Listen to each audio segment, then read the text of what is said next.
Okay, so I've gotten a lot of questions on how I redid my pantry. It's a smaller pantry. I think it's like 30 inches wide, but I wanted to show you guys how I did it, all the details, and you could do it too. Okay, so let's start with the actual door. The door itself, it didn't come with these. I made these actually, out of trim pieces, but the actual door itself I got from Wayfair. It's just pine, and it's unfinished pine, so you could stain it yourself, which is what I did as well.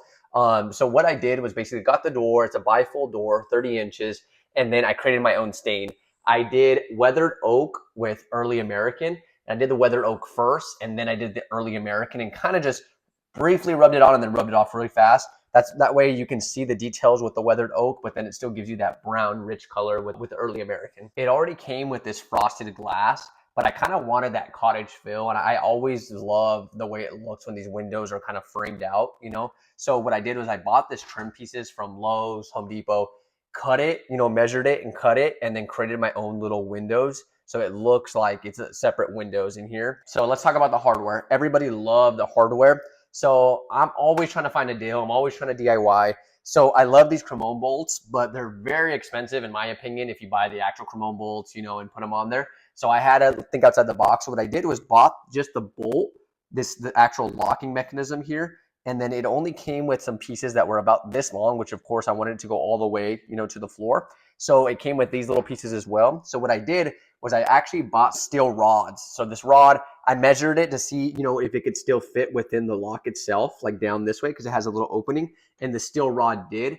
All I did was spray paint it the gold color to match the lock, so that way they all match, and just entered it in through here. So this is one steel rod, one steel rod, one steel rod, and one steel rod. So 4 steel rods.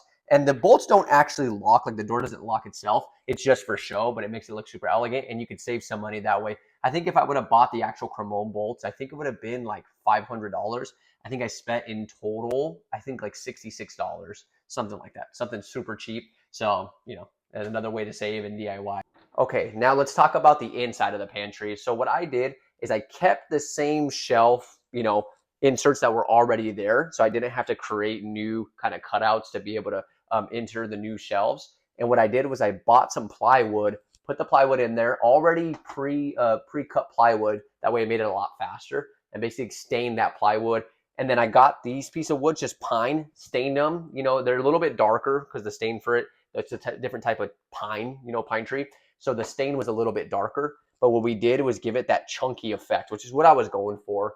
Along with that, we added the motion sensor lights, which is pretty neat. They come on at night, when you put your hand there when you're grabbing something. So they're pretty useful. I also did that with the wallpaper in the back. Kind of gave it that extra, effect with the wallpaper, which is super beautiful.